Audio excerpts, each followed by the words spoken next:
A very good evening, ladies and gentlemen.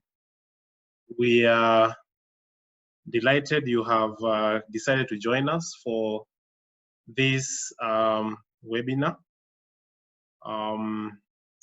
whose intention is just to engage in the discussions that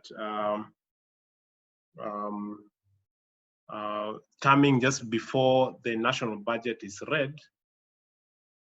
My sincere hope is that all of us have had a good day, being a Thursday. It's been a short week for most of us, and I hope all of us are doing fine. So allow me to take this opportunity to just welcome each and every one of us to feel part of this webinar and to own it and participate as much as possible and as much as you will be allowed to participate. So just before we start, I'll request Elder Enoch Omwamba to just lead us in a brief word of prayer, then we can start. Elder, kindly. Let us pray. Father, we thank you for your goodness, thanks for your love, thanks for the opportunity you've given us to start this discussion. We invite you that you may enlighten us and that you may lead us to better understanding and just lead us to be better and to do more. And let your name be glorified in Jesus' name we pray. Amen. Thank you for that. Once again, welcome each and every one of us at this discussion, and we hope that at the end of it, you will derive some value that will help you as an individual, but also as a business if you are in one or if you are in both. We are running a gig economy, so I'm sure some of us are both employed and are business owners. So we hope that at the end of it, you will derive value.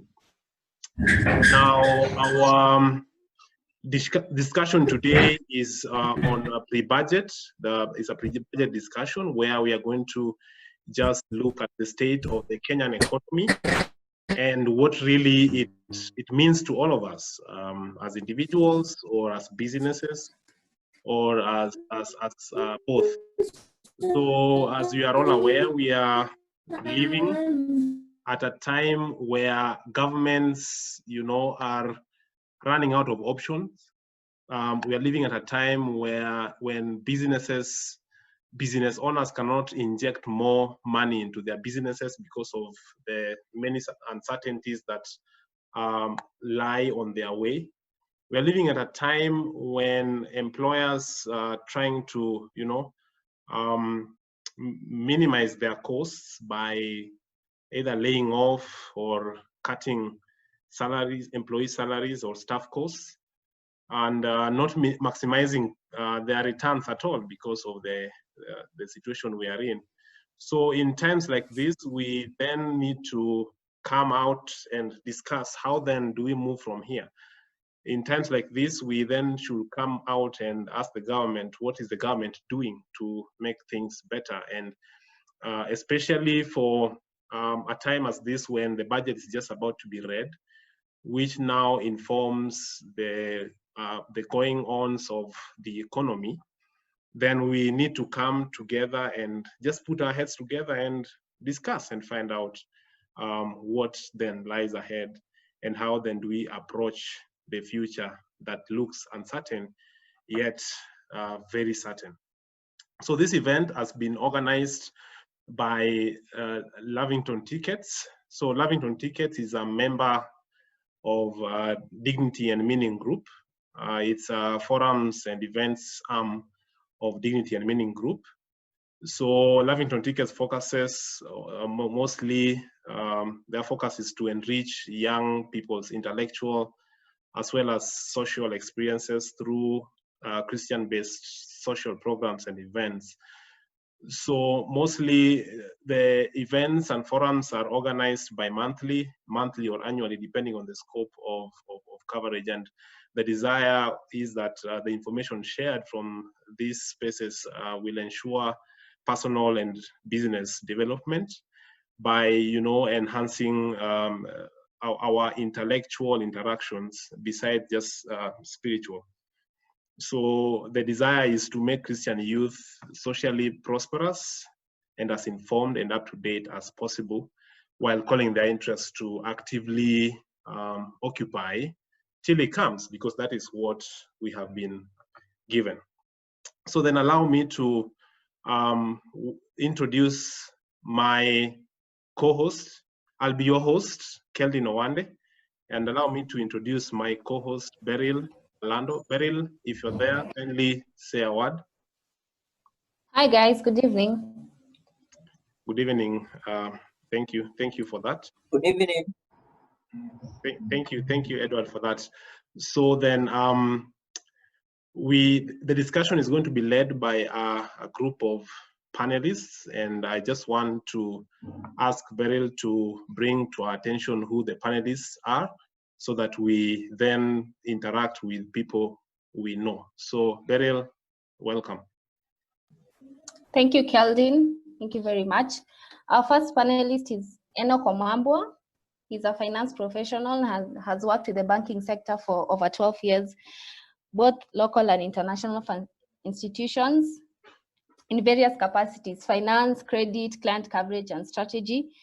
He currently works in large and medium local corporates to support them on their growth journey. Professionally, he's passionate about innovation that solves problems, especially those unique to Africa. Back to you, Keldin. Thank you so much. That is our first panelist. The other panelist is CPA Karaya Caleb Mokaya. So Caleb is a partner of tax and business advisory services at SKM Africa. Caleb has 7 years post-qualification experience in tax and accounting within the East African region. He has extensive experience in the provision of general and specialized tax compliance services, including corporation tax, personal tax, customs, excise, VAT, and financial reporting. So he has undertaken tax planning and tax risk management for various clients to help them structure their businesses in a tax efficient manner.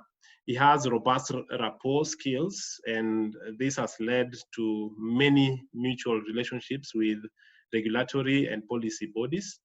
It has been critical in concession lobbying, tax dispute resolution, and assisting clients during in-depth assessments by the revenue authorities. In addition, Caleb is involved in tax training, both external and internal, and he sits in the Institute of Certified Public Accountants of Kenya, ISPAC, Public Finance and Taxation Committee, which engages government on fiscal policy matters, and is a regular trainer at ISPAC forums. For those of you who are accountants and registered, you'll notice that most of the fiscal policy ISPAC trainings, you will see Caleb there as one of the facilitators. So that is Caleb for you. Beryl, any more? Thank you, Keldin. Our next panelist is Jeremy Riro, who is a Pan-Africanist, and his academic background is in finance, entrepreneurship, and accounting. And he is currently the managing partner at FI Consultants, which mainly focuses on offering business development support services to SMEs and startups with the goal of infusing growth to the evolving entrepreneurship ecosystem across Sub-Africa. Now, Jeremy believes that African youth whose mindsets are steeped in excellence, integrity, and possibility are the greatest asset that the continent has in achieving the sustainable development goals and realizing Africa's Agenda 2063. That is our third panelist. Thank you, Beryl. And the fourth and the last, but not the least, panelist is Victor Onyambu Ongechi. Victor Ongechi is fixed income dealer. He specializes in fixed income investment at Sterling Capital, which involves sourcing, structuring, and pricing of fixed income securities transactions. and also advising clients on which fixed income positions to take in line with prevailing macroeconomic conditions. Prior to being at Sterling Capital, Victor worked at Dyer and Blair Investment Bank, where he also oversaw various roles, which includes sourcing and structuring and pricing of fixed asset securities. He has also worked for Old Mutual in matters investments. So Victor has an expansive experience in matters investment, but especially in fixed income investments. So ladies and gentlemen, those are our 4 panelists, and we hope that at the end of this segment, we will have engaged with them enough so that we then derive the value that we came for. So I just want to give it back to Beryl to now take us to the next step. Thank you very much, Keldin. Ladies and gentlemen, welcome back again. We are very grateful. If you have any questions, please feel free to type them out on the group, and our panelists will answer the questions. We will have a discussion for about 20 minutes, and then you will be allowed to ask questions where the panelists will be allowed to answer. Now, a country's state of economy is influenced by numerous macroeconomic and microeconomic factors such as monetary, fiscal policy, the global economy, unemployment levels, productivity, exchange rates, inflation, the whole thing. Now, the question to our panelists tonight is our economy a fairly good-looking, brain-dead person or individual who is persistently in a coma that you can't really wake them up from? Or is there something good yet? Basically, the question is, what is your biggest worry about Kenya's economy at the moment? And what gives you hope? So we'll start things off with Jeremy, and then the rest can just come in. Back. Thank you, Beryl, for the question. I'll just answer it directly the way you have asked it. What keeps me worried? I think the things that keep me worried are 3. One is that we have an increasing debt as a country, and we are still borrowing, and you're finding ourselves in situations whereby we have to keep borrowing to run our our recurrent expenses as a country.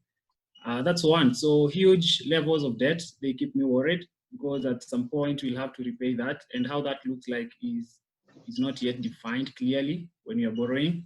The second thing that makes me worried is food. I'm a fan of agriculture and agribusiness and food. And when I look at the situation you are in right now with the locusts invasion, and right now the cooling down of activities across the country because of COVID, I foresee a situation whereby in the next few months, if we don't take proactive measures now, we may not be able to feed the country. And the third thing that keeps me worried again is, as a result of COVID, we're having small and medium enterprises, most of them closing down, losing out because they don't have cash flows to run, and their employees are being sent home. So if you look at it from the numbers side, they employ more than 80% of the people in this country. And so when most of them close down, it means high unemployment rates. And so people cannot put food on the table because they're not being paid. And that means we are going down poverty road, and that keeps me worried. So those are the 3 things that keep me worried. What gives me hope is our entrepreneurial culture as a country, and our ability to come out of these kind of challenges over and over again. And probably we'll discuss that as we go. Thank you. Over to you, back to you, Beryl. Thank you, Riro. Thank you very much. Enoch, what are your thoughts? Thank you. I want to agree with Riro. We are facing an economic recession given the current COVID-19. As you could see, I mean, there's a lot of businesses, SMEs especially, that have closed down, and even bigger, larger enterprises. We saw Fairmont closed all its hotels today, and of course, sent the staff home. That's obviously a worry. We're not exactly sure how long this will take. And sorry, there was a call that was coming in.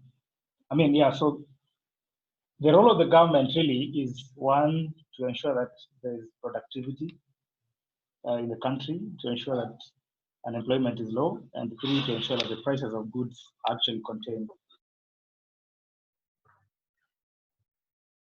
Right direction. This is coupled with a lot of macroeconomic challenges, which again, Riro tried to mention. Our debt is not very good. Our productivity is low. We are a net importer. We are not, other than agriculture and tourism, which of course gives us foreign currency and earns us revenue. Both are currently impacted, of course.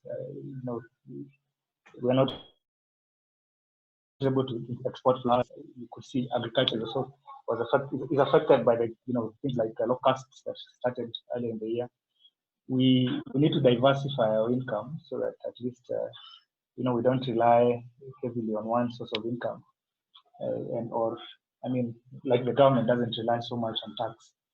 So our debt, as I mentioned, our currency, of course, has depreciated due to COVID-19, and of course that has stretched our current account deficit, and that doesn't mean very good. So our macro is not looking very good, despite a few of the good points. I don't know if this is the point where I say what gives me hope, or do I just go straight to?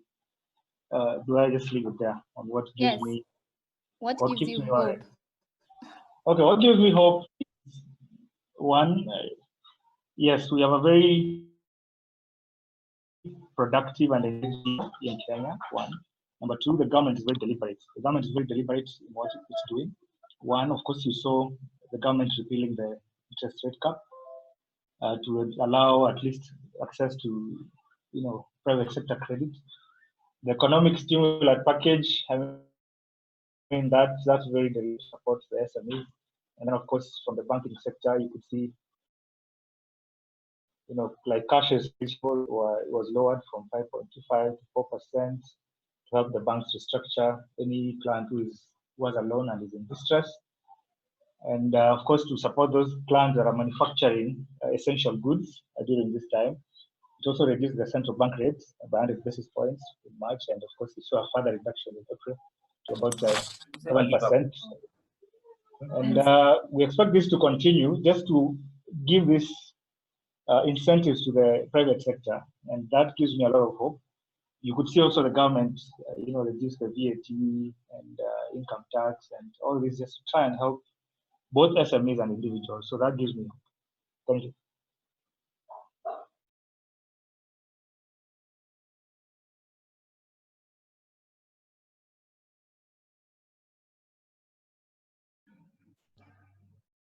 Thank you, Enoch, for your comments. Caleb, what are your thoughts? What gives you hope? What are you worried about the state of economy of Kenya at the moment?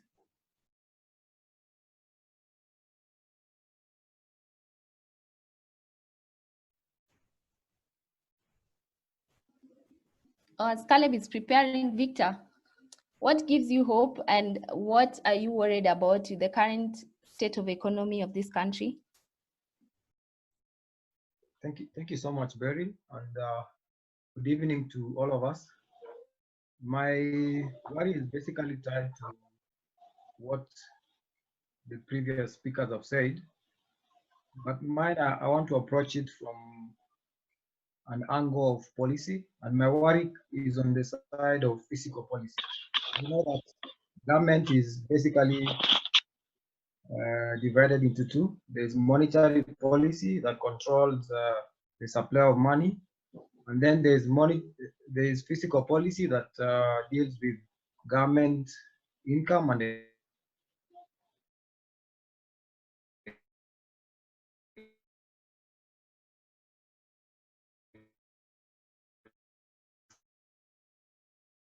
expenditure. So my worry is basically on the physical side. It appears that there are the technocrats on the physical side, and said that it would appear that, so that's what gives me worry. What gives me hope is as an economy, we are resilient. We have bounced back from various challenges. Another thing that gives me hope is that there's change of leadership, better policies coming out of this leadership. Thank you. Thank you, Victor. Back to you, Keldin. Now, I wanted Caleb to just weigh in a minute. Caleb, I think you started talking, but you did not unmute. So kindly unmute and just weigh in on this, then we can proceed. Yeah, thanks.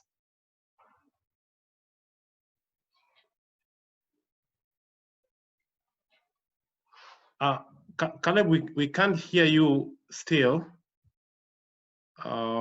So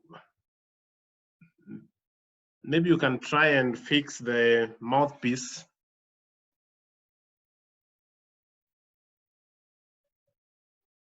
We can't hear you. So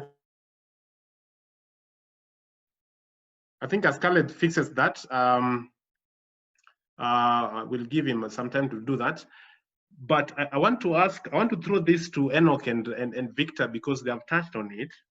That you see, our country, Kenya, the economy was struggling even before COVID, much as right now we are blaming it all on COVID.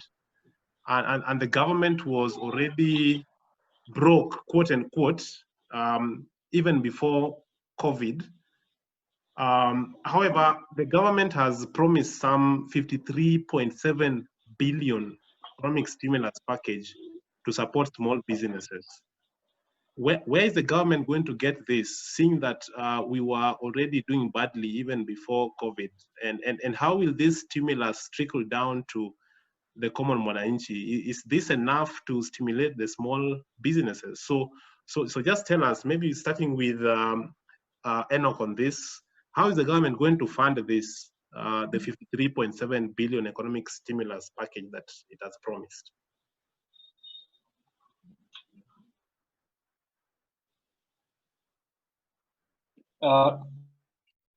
Thank you, Keldin. The one financing budget. Secondly, I mean, this came on the heels of the 739 million, which was the rapid credit facility, which was given by the IMF early in the month. This is part of the stimulus package to support businesses and during this pandemic, and just to ensure that the economy is continuing at a good momentum. And there is, I mean, on the flip side, there is a lot of concentration on local currency debt maturity from June to November, which usually brings a lot of refinancing risk. But then again, this will help at least reduce the widening deficit. In terms of the other sources, I think they could also just look at transferring some other items in the budget, which perhaps are not a priority at the moment, to just help, channel that money into the areas that are more impacted. But so, in general, what I mean is the private sector also just needs to come in and also just take over from the government as the engine of growth, because we do it all. It's relied on government GDP, but the private sector engine needs to fire up, and that will help. So whether this is enough, I don't know. You saw the CBK governor mentioned that today that there's the establishment of the SME credit guarantee scheme, which of course will help the businesses, small businesses, especially SMEs. And of course, last week the government put in some small kitty, not small, about 3 billion seed capital. They're focusing to reach out to international organizations and others to just try and keep this kitty going to support the SMEs. But remember, again, in the words of the CBK governor, SMEs just don't need financing alone. They also need markets for their produce.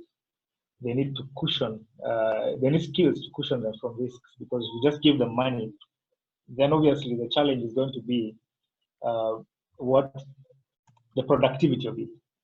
So it's all around, and that's why all levels of government and private sector needs to come together just to ensure that SMEs are supported. So from whether this is actually trickling down, maybe I will just look at it from the private sector credit, which from the record we could see is going up, especially from April. which has gone to 9% from about 8.6% in March. That's a good indicator that actually the private sector is utilizing some of these stimulus packages that are being given by the government. And of course, the government has also been restructuring, banks have been restructuring some of the loans to SMEs and to businesses. And this has gone a long way to help businesses go through this difficult period of the COVID-19. That's it. Thank you for that, Enoch. So what I'm gathering from you is that it is going to require partnership both at government and private sector level. And the government might be required now to cut down on certain plans, especially development-oriented plans, just to ease money to flow into the economy. Whether or not that will happen is a wait and see. But I want just to bring Victor on this. Victor, where do you think the government is going to get these funds now that even before COVID you are struggling? Thank you so much, Kelly. Basically, as government, there are two sources of financing for government. There is taxes on one hand, and on the other hand, there's debt. So I agree with Enoch. There's going to be reorganization in terms of what was budgeted in the earlier budget. They're going to move some finances in development expenditure in order to finance it, to direct it, sorry, to this economic stimulus. Additionally, some of these funds are also going to come from concession loans from Bretton Woods institutions like IMF and World Bank. So basically, in funding for this economic stimulus. You can hear me? Guys, you can hear me? Yes, we can. We can hear you, Victor. Just Kelly? go on. Yes, we can hear you. Go on. Okay. Yeah. Okay. So you asked the question whether this stimulus package is enough.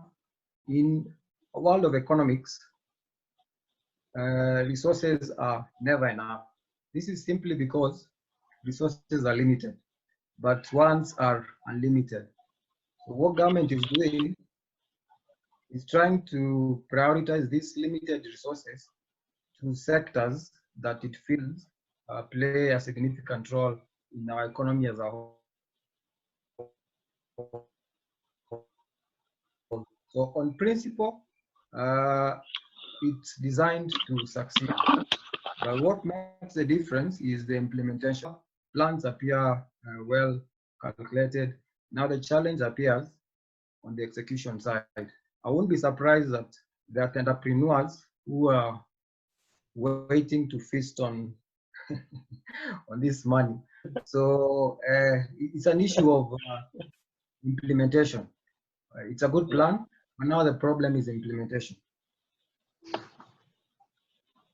Thank you for that. And I know we'll touch on this even as we go on. Back to you, Beryl. Thank you very much, Keldin. Victor, entrepreneurs, yeah? Entrepreneurs are eagerly waiting. Now, according to the CBK, by February, a 12-month 2020 inflation rate was average at 6.37% as compared to year-on-year average of 4.14%. Jeremy, what does this mean to individuals and businesses? And are the current government fiscal policies, including tax changes, working towards easing the inflationary burden on the citizens or not? Jeremy, over to you. Jeremy, kindly unmute. Oh, yeah, I just noticed I was mute. Oh, thank you, Barry, for that question. I think what you've said is the inflation has gone up from about 4% to 6%. That is as of February. And what that means is, first of all, what is inflation? So basically, inflation is the rising of the prices of commodities in the economy. And so when the inflation goes up, it means our normal basket that we use to measure the prices that are going up is actually has actually gone up, meaning that the prices of the commodities we buy or the services that we buy has gone up. And when prices go up, so the question there directly asked is, what does it mean to individuals and businesses when prices go up? Now, you have to look at it against the incomes of the people. So between February and now, most likely most incomes for most people who are employed, they have remained constant or either in businesses. And as incomes have remained constant, the prices of goods and services that they buy has gone up. So what that means is with their limited amount of money that they have, they are able to buy lesser of goods and services. So for individuals, if you are eating a loaf 3 times a day, you might find yourself not affording to buy that loaf to eat 3 times a day. For businesses, again, what that means is, again, you are not able to buy as much inputs that you need for your business for production as you would have done before. So if you had a budget of 10 million for that particular month for your inputs and inflation has gone up by about 6%, it means you have to cut down your inputs by that percentage. Or if you're going to buy those inputs, then you're going to transfer that price further to the buyers. And so it ends up being cyclical in that manner. So basically what it means to individuals and businesses is the prices of commodities have gone up, or they are going to go up if the inflation keeps going up. And that means you are able to afford less and less of what you were able to afford previously or the previous month if you keep your income constant. Now, the second part of the question that you've asked is whether the current government fiscal policies, including the tax changes that they are instituting, whether they are easing the inflationary burden on the citizens. Now, again, to answer that, we have to look at what is the government doing that has a direct impact on the money that people have in their pockets, or the money that the businesses have at their disposal to spend on inputs. So the fiscal policies and the tax changes that were announced earlier on when COVID started included things like reducing the VAT to 14% from 16%, turnover tax for SMEs that are making, for SMEs with a turnover of 5 million and below per year, from 3% to 1%. There was income tax for companies being reduced from 30% to 25%, and there were a whole lot of other things that were announced. Now, let me speak into the few that I've already mentioned. So the first one is there are those things that are focused towards the consumer or the individual, and there are those interventions that are focused towards the businesses. So for the businesses, it's the taxes directly. So income tax has been lowered to 25%, so it means you're making a saving of about 25% that you can reinvest in the business and or use to pay your employee salaries during COVID and stuff like that. For SMEs that are earning less than 5 million shillings per year in turnover, their turnover tax has been reduced to 1%, meaning there's a 2% saving on the turnover tax that they have now at their disposal to buy inputs and to keep the business running. And on the other side, when you look at the consumers, the VAT is charged on commodities and services, and it is usually the tax burden is on the consumer. So if your product was being taxed at 16%, it means now if it is 14%, it should be cheaper. And now this one goes against what we said earlier about inflation, whereby your product should now be more affordable. So if you're buying a loaf at 50 shillings and you add, let's say, VAT of 16%, so it is 58. If you now have a VAT of 14%, it means that you should be able to buy that bread at about, I think, 57 shillings. So you have a shilling saved there that you can use for any other thing. And so from a fiscal point of view, the decisions being made by the government, the way I view them is that they're meant to make sure there's more money at the disposal of the consumers or the individuals, and also there's more money at the disposal of businesses so that we keep the economic wheel or the economic machine running. So those are the ways in which I see the government is trying to curb that. Is it going to make the inflation go down so that prices don't go up so fast?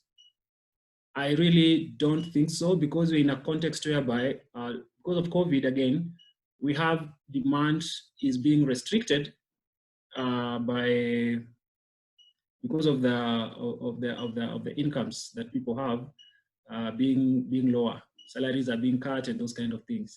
On the other hand, businesses are not able to produce as much as they were supposed to produce before because of lack of inputs if they're dependent on imports, and also because they cannot have all their staff at the workplace. So when you bring these two conditions together, you have production is going lower, so the amount of goods that are going to be in the market for purchase are lower, are lesser, and then you have people who need these products and they're not able to buy those products. So you have a mix because they don't have enough money. So you have an interesting intersection there of factors that come to play. And then you realize by the end of it all, as the government tries to push more money to people, even through the stimulus packages and whatever, the production might not match up with the demand. So if you give people money through cash transfers like they're doing for the most vulnerable, that is instant cash in people's pocket. But if you give money to a company, it will take some time before the products hit the market. So I still continue seeing demand being higher and than the products that are being supplied in the market. And so the inflation might not really be contained within the short term. Over to you, Beryl. Thank you, Jeremy. Thank you for that. I think, and we'll keep touching on especially inflation, because as it is, inflation is going to continue rising. And I just want to bring another aspect to the economy before we can even touch on taxes, because now taxes seems to be the tool the government is using more actively now than before. So Victor, if you look at the global economic outlook and its projections, of course adjusted for COVID-19, there's an average, it shows an average recession rate of 3%. That is globally. So in other words, we are saying all economies in the world, all countries on average are going to undergo recession because of COVID. If you look at the top 7 biggest economies in the world, that is US, China, Japan, Germany, India, France, and UK, of course, with the exception of China and France, all of them are averaging a recession of 6.3%. That is a negative growth in their economy. However, Kenya projects a growth of about 1%. What does all this ultimately mean to all of us in terms of the recession and, of course, the growth of 1%? What do all this put together mean to all of us, individuals and even businesses? Victor. Thank you so much, Kelvin. To answer that question, I just first of all wish to define 2 terms. The first term is, what is GDP? GDP is the monetary value of all finished goods and services produced in an economy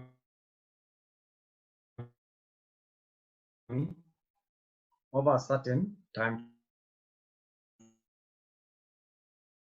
frame. Then GDP growth is the change over different time frames. So there's going to be an economic slowdown, and then we are addressing the question, how is this slowdown going to affect us as a country? Obviously, some of the ramifications, first of all is high employment, higher unemployment. We've seen in our dailies today that companies continue downsizing. A company like Norfolk sent all its workforce home.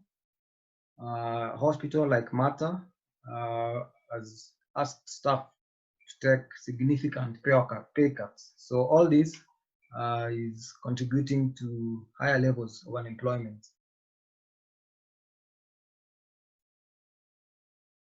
Remember that our unemployment levels are still high.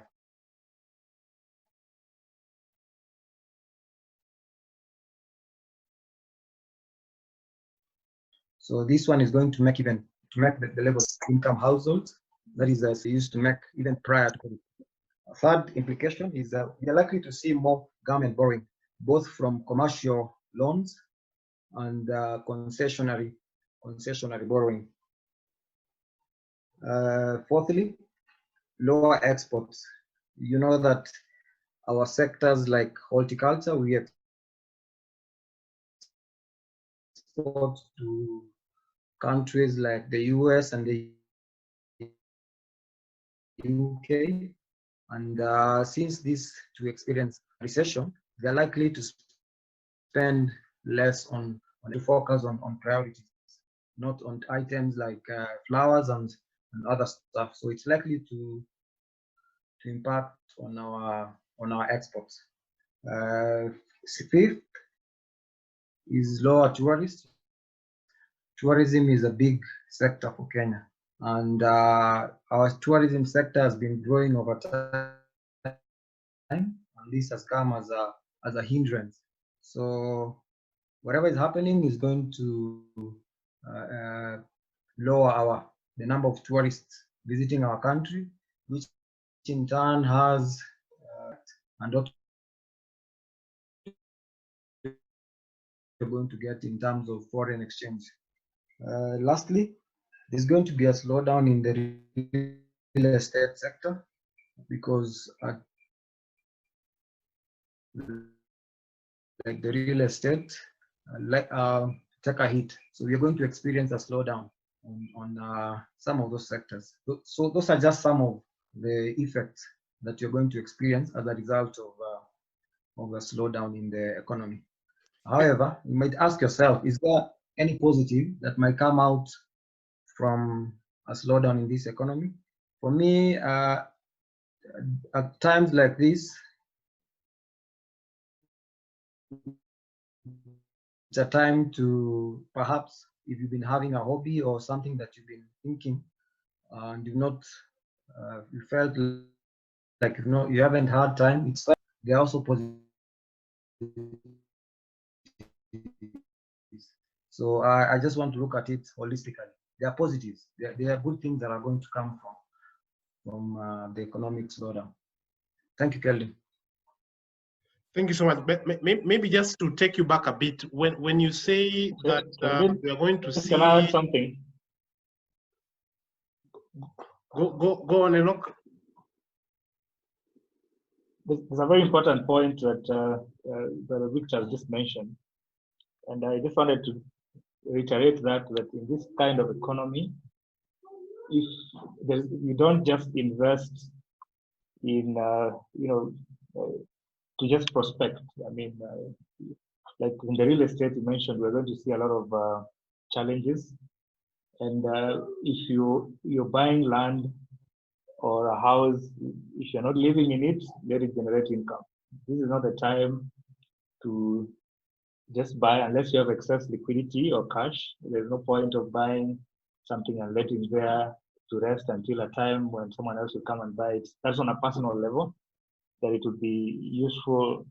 Unless you're getting it at a throwaway, it would not be a good time to put your money in such a place, because you don't really know how this is going to pan out, and you're going to need the liquidity. So unless you're going to live in it, or you're going to get some income out of it, it does not make sense to invest in a kind of venture. Thank you so much for that. We will still come back to it, especially when Victor said that as a result of the recessions globally, we are going to see government borrowings, a lot of it. And my question then will be, then what does that imply if there are a lot of government borrowing where we depend on debt as a country? What does that mean? But we'll come back to that. I just want to give it back to Beryl to take us to the next question. Thank you, Keldin. Thank you very much. And I agree, we'll circle back to it. Guys, I remind you, if you have any comments or additions to the questions that are being answered by our panelists, feel free to air your views. And also, if you have any questions, feel free to send in your questions. We are going to answer your questions immediately after Caleb. Caleb, karibu sana. Thank you, Beryl. First things first, what is your biggest worry about the Kenyan economy and what gives you hope? Thanks, Beryl, and apologies for that each there before. I think what is the biggest worry for me is the fact that we don't seem to have a very clear plan, at least for the government, on how to deal with the effect of this pandemic, especially to the largest, to the majority of Kenyans. I mean, what we've seen is we've seen a couple of cases where, you know, some few people here and there in different parts of Nairobi have received a few, you know, tokens, some small disbursement. But majority of Kenyans and especially most of who are losing employment, most of who are doing business, the mama mbogas, they're yet to feel the impact of the government's actions. And we shall, of course, definitely look into this as we look at the fiscal measures which have been brought about by the Tax Laws Amendment Act, and try to see whether that has a bit of you know, a positive injection to the economy. Decisiveness from the government on how to deal with the most vulnerable arising from this pandemic. Of course, what gives me hope is the fact that we Kenyans are very resilient as a community. Our attitude is perhaps the best in the, you know, in the world, and we come through for each other. You know, if you look at the amount of money that has been contributed through the funds drive that you know, the president did set up, it's now a couple of billions, and more is streaming in. And you know, that is the attitude that is going to get us out of this trouble. You know, after everything is said and done. So to me, I think that is how I will summarize it. But we shall look at the rest of the aspects in the next when we look at the other questions. Thank you, Caleb. Thank you very much. Indeed, Kenyans, we are very resilient. And just to ask you on incentives and reliefs for businesses and individuals in terms of radical fiscal policy changes, especially in tax laws in the past 3 months, are these fiscal policies expansionary or they are contractory in nature? What's your take, Caleb?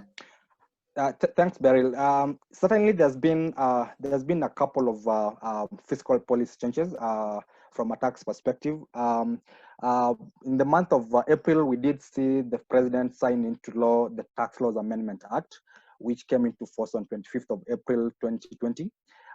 Therein, there were a couple of measures, some which had already been pronounced by the president during his one of his speeches.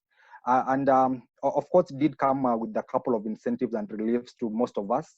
The most which most of us cherish is the fact that you know, our personal relief went up from 12,000 thereabouts to 24,000, effectively meaning that any person who wants 24,000 shillings or less in a month is dying to pay any pay as you earn, which really, you know, is trying to put more money to people's pockets.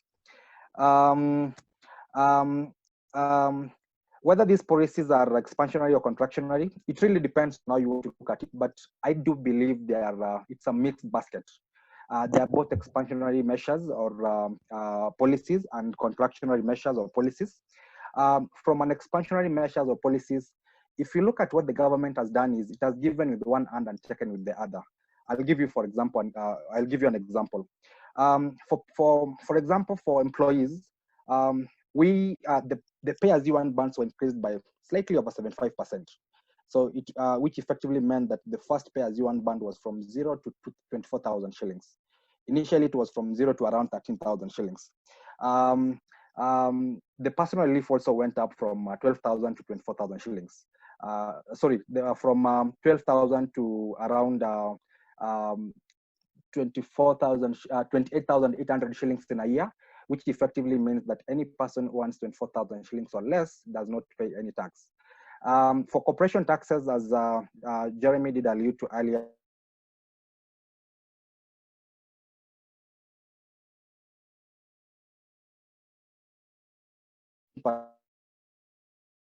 to 25%. But again, for me, this is not an immediate. It does not have. This does not have an immediate effect to companies, because this rate, the 25% corporate resident rate, only will apply for financial accounting periods beginning on April 2020 going forward.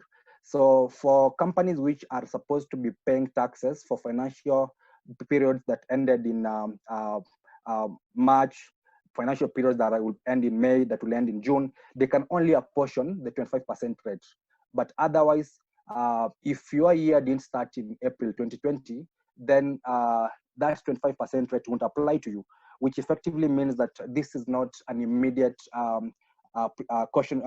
it's not an immediate cautionary effect.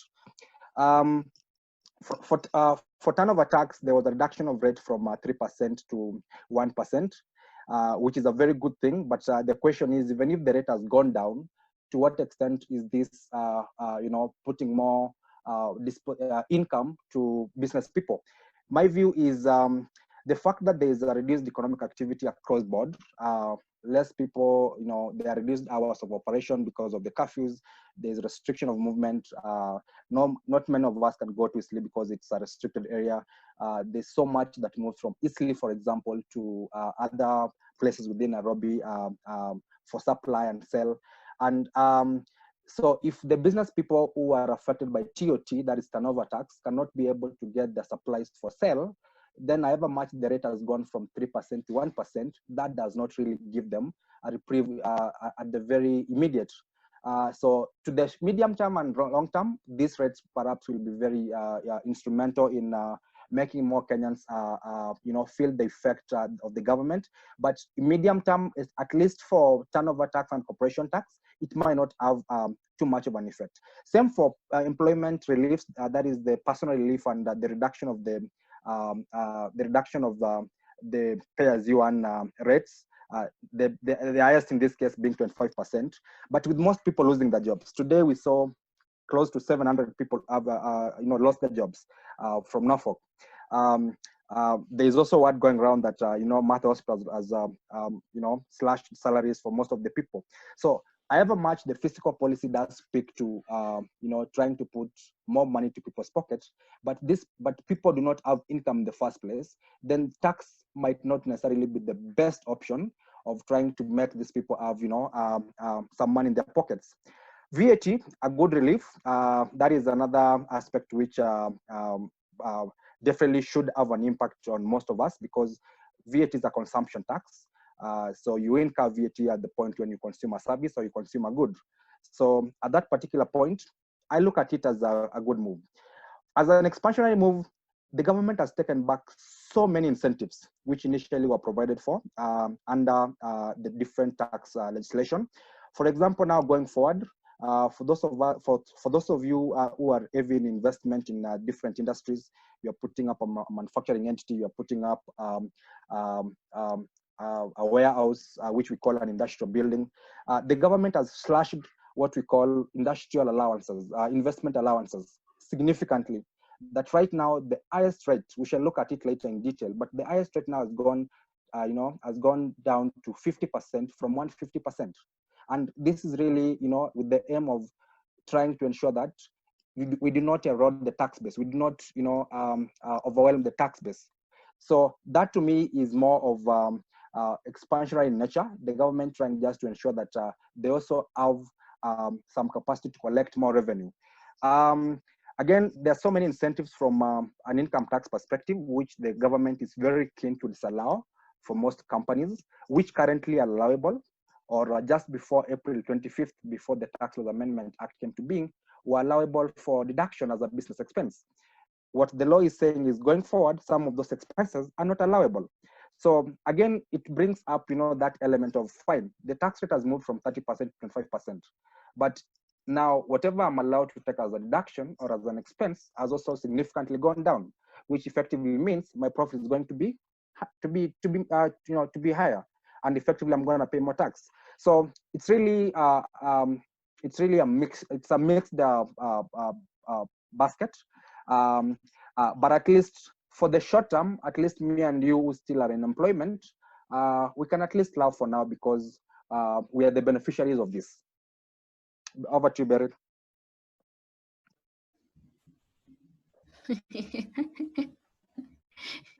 Thank you, Caleb. Indeed, we are the beneficiaries of this. The basket is full of either expansions positively or contractions negatively, and the government is just trying to probably make the consumer be alive and able to kick.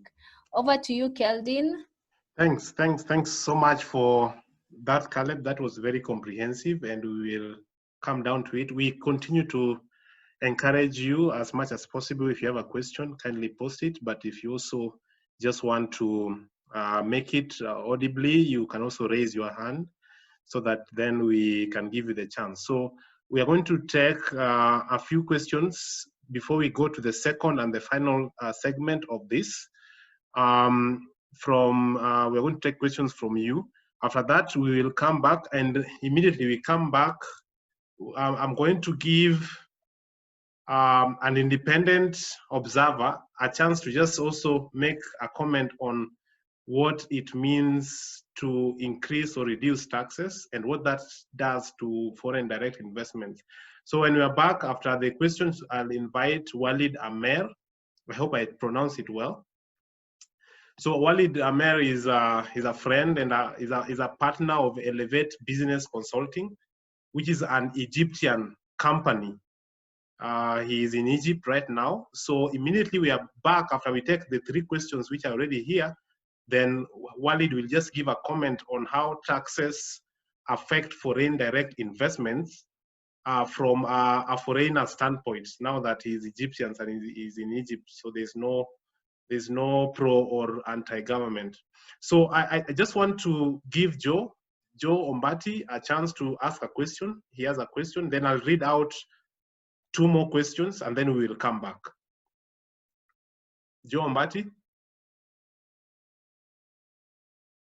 you can unmute and just ask the question.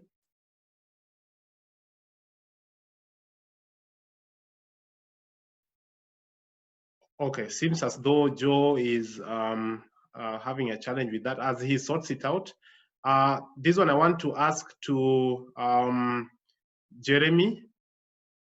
Guaro Joshua is asking, how do we as the youth or Kenyans in general help the country out of this debt burden? And then the next question that I'm going to shoot to Enoch from Marcelin Okoth. Enoch, Marcelin is asking, at the moment, what business can you recommend for someone who wants to join business for the first time amid this COVID-19? In other words, she's asking, who are the biggest gainers during this time so that we join them and we share? And then there's a final, I think we'll answer those 2 and then we'll be back. So Jeremy, kindly. So thank you, Keldin, for the question. The way I'm going to approach the question is, government has debts and you're supposed to help it reduce the debt. And the gentleman is asking, how can the youths help the government reduce that debt? So let's first understand what government debt is and why the government has debt. The government has expenditures, both developmental and others that are recurrent, just to keep operations running administratively. And the government, the way it pays for those development projects are basically your roads, your schools, your hospitals, and all those kind of things being built by the government, including SGR and other ports. And recurrent expenditures are the expenditures to pay for their fuel guzzlers when they are running around and their offices and salaries, among other good things. So the government, every year it has a budget or a plan of spending that money. Not a plan of spending the money, but has a budget on how much expenses it will have in terms of the development expenditure and the other operational costs that it has to cover. And then the government decides how are we going to raise this money. And one of the ways the government raises money, or the biggest way in which the government raises money, the core source of money for the government is taxes and levies that it levies on different things. And so when the government is planning its budget, it plans its expenditure for the whole year and is going to read its budget for the 2020-2021 in June. And then besides it also tells us this is how we are going to raise this amount of money. I think our budget is around 2.7 trillion for this coming year. And so you discover that from the 2.7 trillion, the government is estimating that KRA, who are the guys who raise taxes for the government, are only going to raise 1.9 thereabout. And so we have a whole deficit of about 600 or 900 billion rather, that the government has to raise from other sources. Now those other sources is where now the debt comes in. And then the government now can choose to raise the debt from locally in the local market, or from borrowing internationally like they did with the Eurobonds. Now, I won't go into the details of that, but that's how the debt comes up. I just wanted us to know how the debt comes up. Now that we have the debt, and the debt has kept on growing, why does the debt keep on growing? It's because our needs in terms of development and in terms of operational costs for the government to run and keep the doors open are going up every year as the economy grows. And our needs as a people, as a citizenry are going up. So the government had to spend more to give us more schools, more hospitals, better roads, and all those kind of things. And ultimately, we are not, our collections from through KRA are not able to meet that. So over time, we end up borrowing more and more and more. And that keeps us, now takes us into that debt trap where now we are, this is how debt works. When you borrow today, you'll spend today more, but sometime in the future, you'll have to spend less so that you repay back that debt. And that's kind of the timing bomb that you keep hearing people talking about, that at some point this debt will be too big that you'll not be able to pay that. And I believe it is on that background that the gentleman is asking, how then can we help the government, write back this kind of negative trajectory that we are on? So the answer to that again goes back to, how do we raise income for the government that is not debt, or rather, how do we raise money for the government that is not debt related? And the other side of the equation is taxes. And how does the government raise the taxes? It taxes businesses and individuals' incomes. So the answer to our question of how do we help the government reduce the debt burden in the long run is, how do we increase the government's tax collections? Now, there are two ways, and KRA, they are very, okay, let me watch my words. But KRA, they always go out and, increase the tax base, they increase taxes on some products just to try and make sure they increase their revenue so that they reduce the amount they are supposed to go and borrow. Ideally, from where I sit, the right thing to do is to increase the number of people who are actually engaged in entrepreneurial activities that are creating businesses, so that those businesses can pay income tax, more income tax to the government, and the individuals that these businesses employ, they are also paid, and they also pay income tax to the government through pay-as-you-earn and other ways.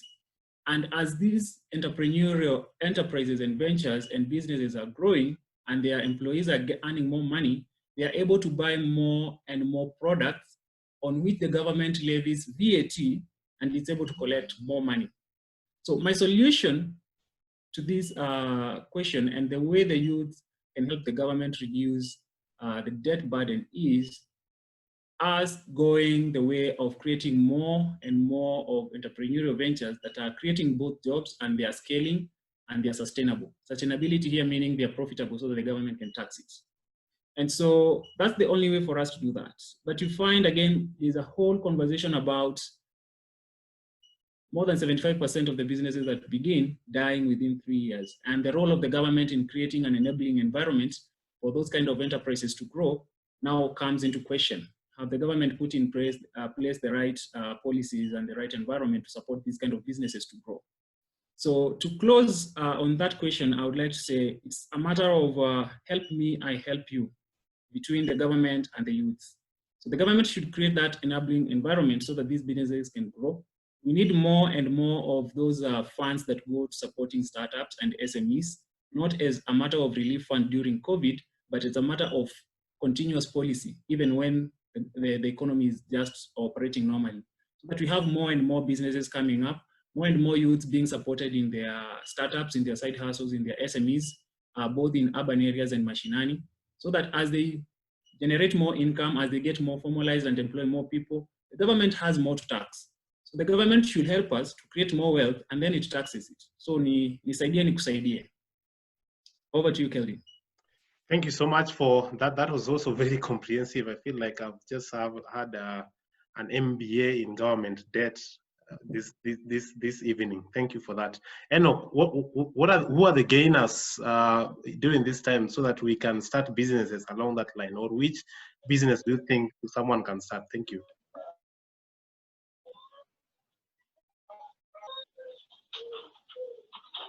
So first of all, I don't want to dwell so much on who are the gainers because some of them are already very established. Like now you want to perhaps say supermarkets and grocery shops, people like the essential goods manufacturers, people like home entertainment, the Netflixes, like Zuku, Home Internet, Safaricom. I mean, all those are well established, but I think the question was more like which area or which business do I start, especially at this time and after. So that's a very good question, because one, there is nothing, as you heard from various speakers, there is nothing like after Corona. That's a phrase we usually say, that after Corona I will do this, after Corona I will do this.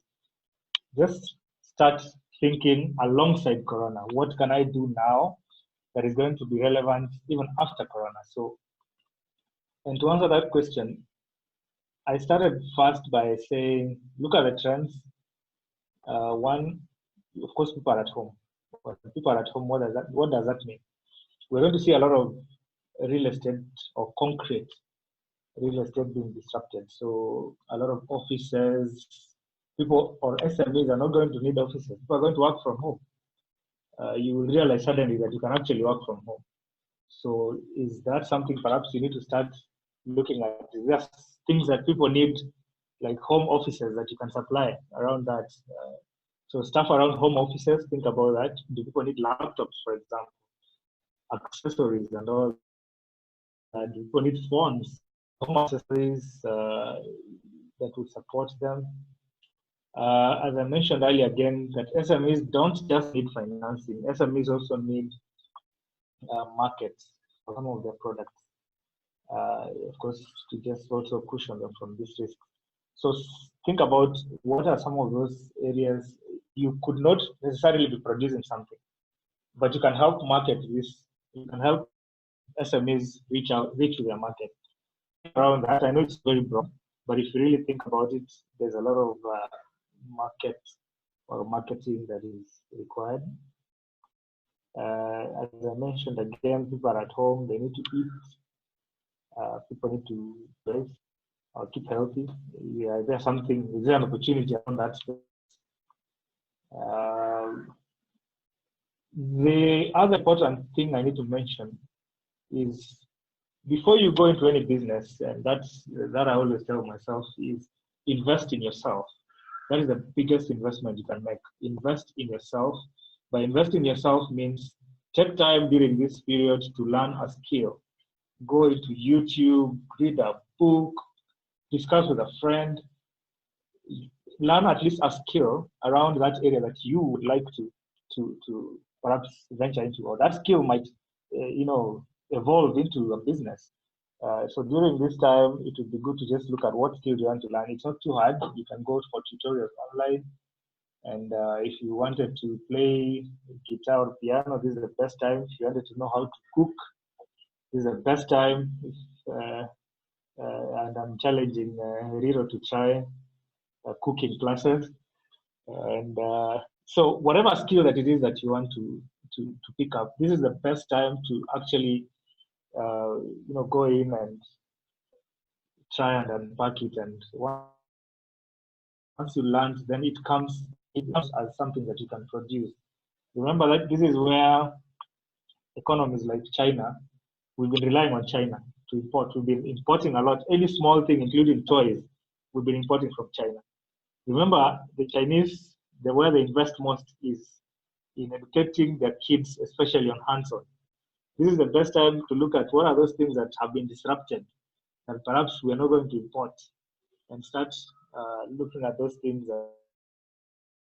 And the skill of learned, it will be very easy to apply that and start producing something locally, and also support the economy. I think it's related to the question that Riro was answering earlier, that with all these thoughts towards local production, then obviously we will be supporting the economy. So I hope I've answered your question. Thank you, Enoch, for that, especially when you mentioned that now that people are working from home, we need to think about what will people need for them to work efficiently at home. I think I need something as I work at home. I just don't know what it is, but if someone can think about what that is, then I'll really appreciate. Now, ladies and gentlemen, allow us to go to the second and the shortest segment of this webinar. And just to start us off, I want to welcome Walid Amer. Walid, like I said, is a partner partner and founder actually of Elevate Business Consulting, a consultancy firm in Egypt, and is currently there. So I just want him to just tell us a bit how does taxes affect foreign direct investments, so that as we are going to talk about taxes, we know what this means. Welcome, Walid. Thank you, Kelden. It's a real honor to be with you today, all of you. Thank you for having me today. Please confirm that you can hear me. Sure, we can hear you. Thank you. So first, I need to talk about the foreign direct investment. Okay. So what is the biggest benefit of the foreign investment in general? Foreign investment can create new jobs, can add new technologies to the country. It is the right way for the promotion of growth. So any government or smart government that are looking for growth, they will always try to enhance and improve the foreign investment by taking the right decision. But at the same time, the government has the right to know what is the time is to collect money from these investments. So not every time the government trying to impose new taxes that is always take it in the wrong way. It has some time to know when it is the right time to impose the right taxes or increase the taxes that can affect maybe the foreign investments. So it has to calculate in a very smart way. I will make the right decision when to make this decision when it comes to taxation, because foreign investment is always sensitive regarding taxes. But the good news is that the investment decision do not always depend on taxation. There are other elements that investors take in consideration when decide to choose a country to invest in. Something like profit opportunities, the legalities and regulatory framework, the macroeconomics stability, the financial risk of this country. So these are other elements that an investor take in consideration. So we don't have to panic when a government try to impose new taxation. On the other ways, the private sector need to be more flexible to change when it comes to this kind of tax.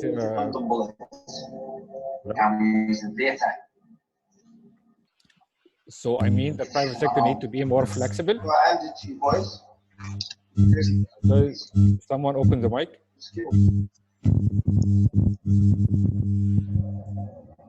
There's another voice. Good to give back to the community, man. Okay, I will continue anyway. So the private sector need to be flexible to the changes that happen from the government when it comes to taxes. They have to start working on a new tax plan strategies in order not to stop and keep focusing on the new taxation.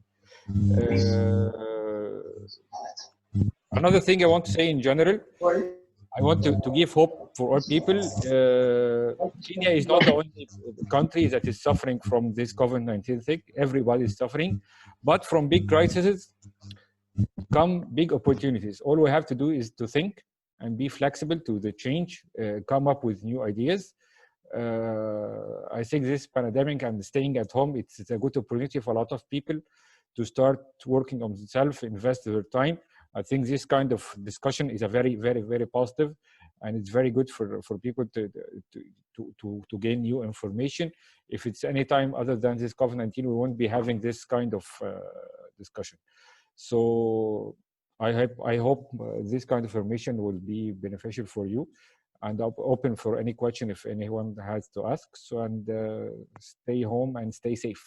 Thank you very much. Thank you, Walid, for those invaluable thoughts. Sorry about the disruption. No problem. We have tried to sort it out, but thank you for that insight that is independent and also very useful. I think what I gather is that we should not worry every time the government is increasing taxes. And also another takeaway is that there are many other factors that foreign investors look at apart from taxes. So I think my worries have subsided a bit, and we hope for the best. So I want to give it back to Beryl. Beryl, kindly take us to the next two questions, and then I think we will proceed from there. Thank you, Keldin. Thank you very much, guys. Feel free to ask your questions and thoughts on the questions being asked and answered by the panelists. Jeremy and Victor, on the proposal to tax the LPG that was squashed during the Taxes Amendment Bill in 2020, accepted in last month, April, which has now been introduced, how beneficial is it to the Mama Mboga down in whatever market, going back to unclean energy?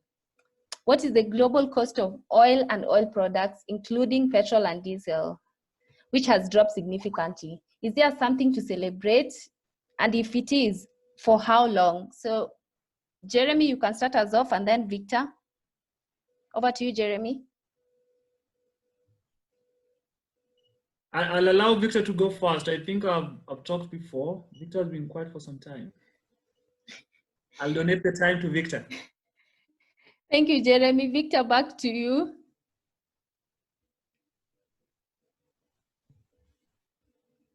Hello, Victor.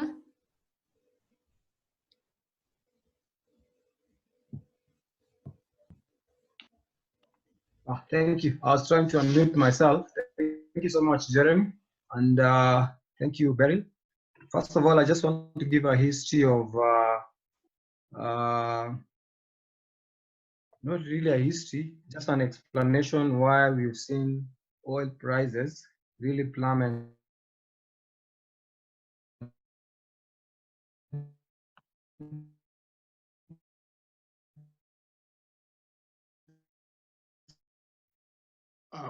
I'm not sure we can hear you, Victor. Witnessed.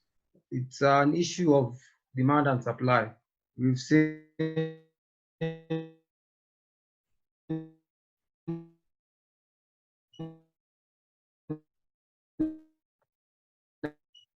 demand that of the health crisis known as COVID-19. Demand has really declined, but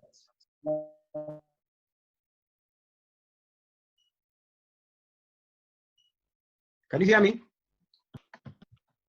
Can you hear me now? Yeah, we can hear you now. You were breaking before. Keldin. We can hear you now, Victor. Kindly go on.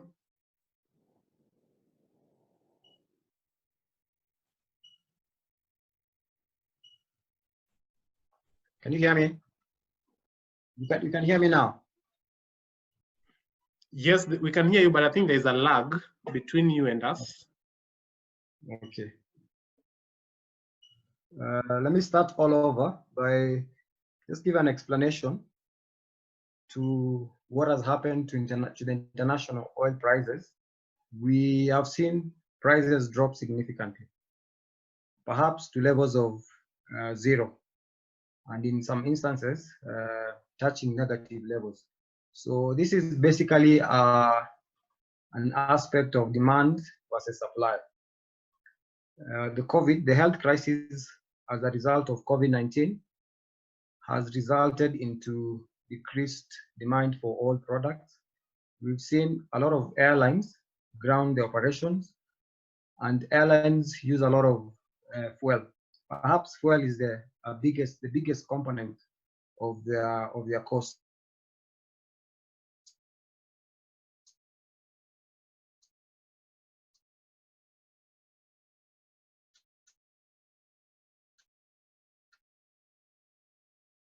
Victor, I think we lost you again. So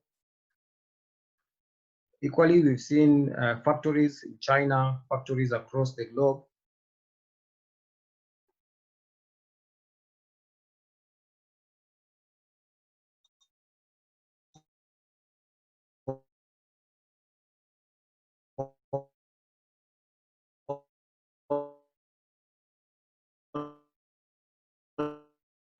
Okay, I think Victor is having a few challenges with connection.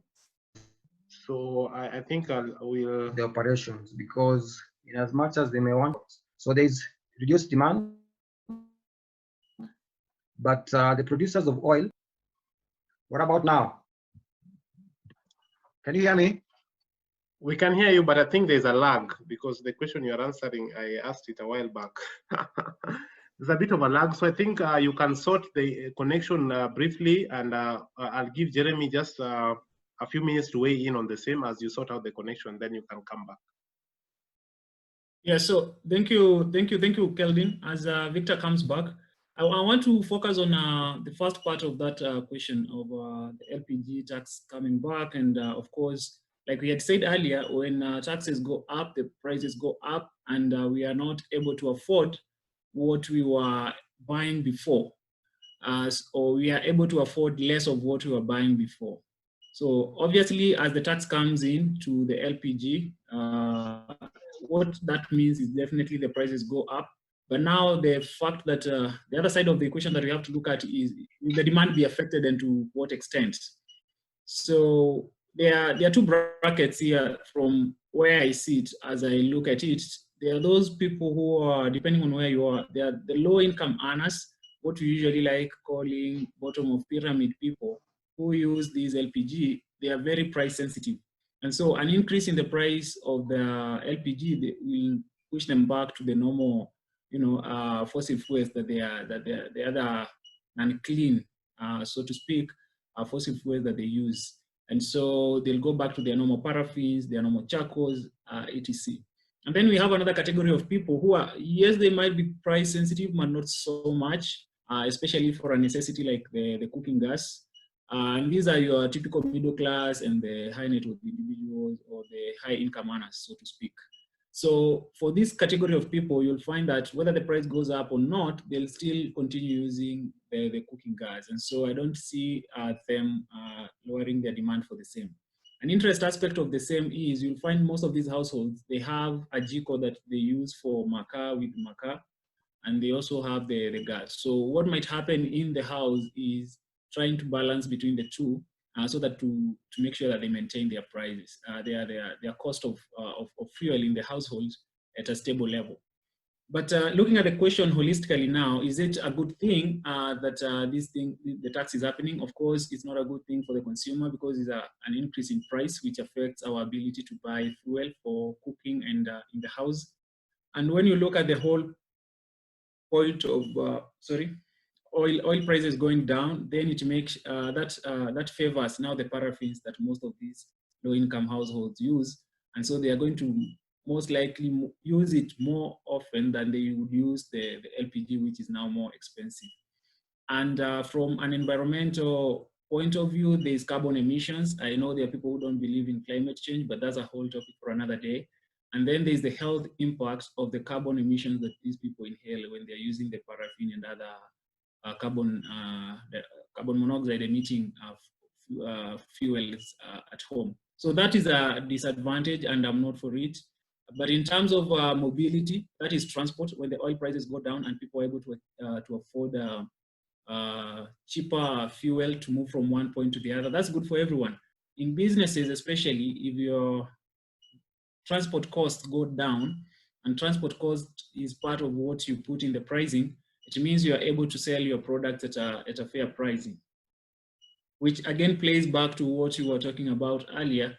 People have some money, and then the government has put some injection in terms of relief funds in the businesses, and then they have lower prices. They should be able to produce. They should be able to jump back into operations, and that's a good thing from where I sit. But definitely now we know in Kenya, it never translates directly. I saw in the dailies the other day, the transport or the matatu owners were against the reduction of the transport, and no, I think it is the oil marketers who are against the reduction of the price of oil. So it never translates directly, coin for coin, when the prices go down. But I believe there'll be some benefit that people will enjoy for some time. I don't think it's going to be for long. After all these trade wars that Victor had started talking about, and between the largest producers, and the biggest trade war is actually between Russia and Saudi Arabia. I think things will go back to normal and the prices will be most likely start going back up. So maybe, I don't know whether Victor has something to add on that. I can see he's back. Otherwise, over to you, Keldin. Thank you so much. Victor, maybe in less than a minute, kindly. Less than a minute. Now, can you hear me? Yes, we can hear you now. Yeah, so just want to touch on what Jeremy has said.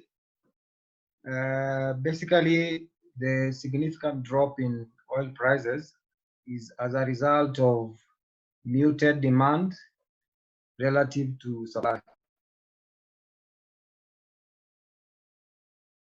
Giving a background of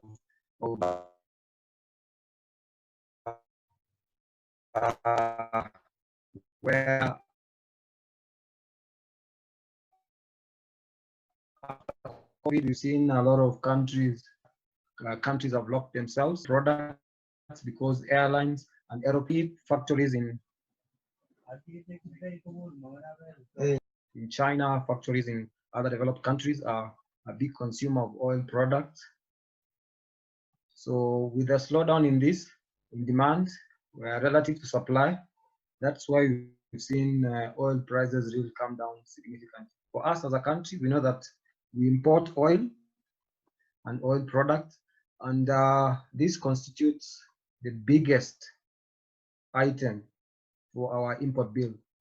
Actually, oil products constitute about 40% of our imports bill. To put it into perspective, for every 100 shillings we spend on imported products, so we have benefited as a result of this. Benefit has been across board. The first consumers are the players who fuel cars, people who use LPG products have benefited, but equally there are other benefits you find, like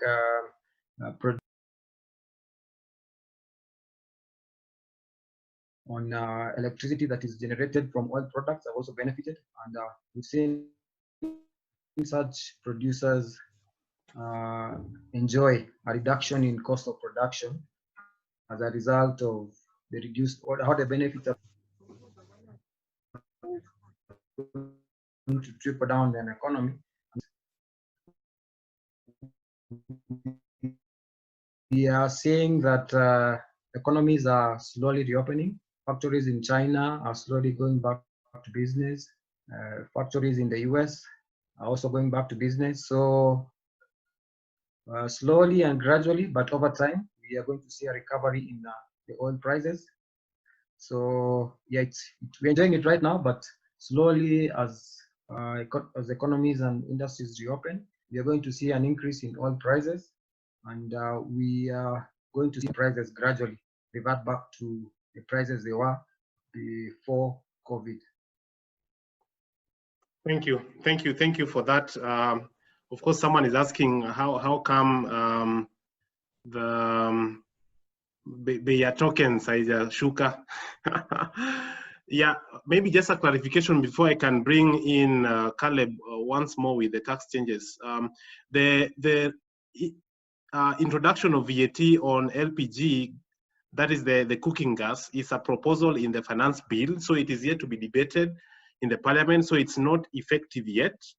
But we only hope that it will be quashed back like it was when it was reintroduced in March through the tax laws amendment bill. The MPs rejected it. Now it has come through finance bill again. Our only hope is that it will be rejected again so that we do not have it. So it is not yet operational, but if it is, then the implications will come. Now, coming to you, Caleb, on the proposed tax changes, one of them, among many, and maybe you can just take time to talk about them. One of them is that capital expenditure on social infrastructure, which was previously 100% deductible. That means it was given a relief for companies that engage in social infrastructure. This has now been removed. So what I mean for the rest of us, maybe just to break this down, if a company was to set up their factory or business plant next to your village, then they will build schools and maybe dispensaries, and then the government will grant them 100% relief on that particular, tax relief on that particular investment. Now, this has now been done away with. That means they will not enjoy that relief. So, Caleb, what does this now mean to the rest of us? And what are some of similar proposals that have been given by the finance bill that you think will have negative impact on the rest of us? Thanks, Awande. Indeed, there have been a number of proposals which have been floated through the Finance Bill 2020.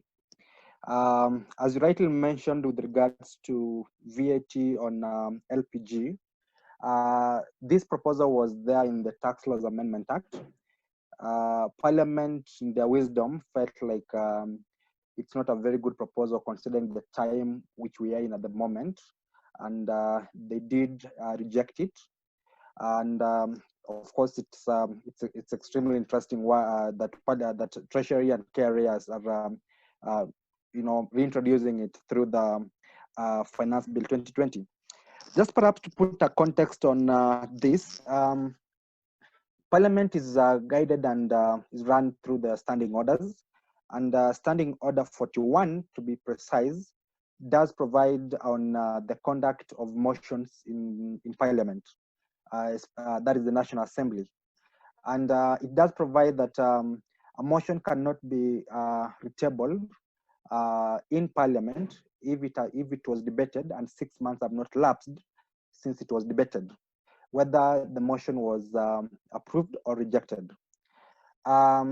However, the exception, that is if the speaker is convinced or persuaded that for public interest good, the motion should be introduced, then it can allow such introduction.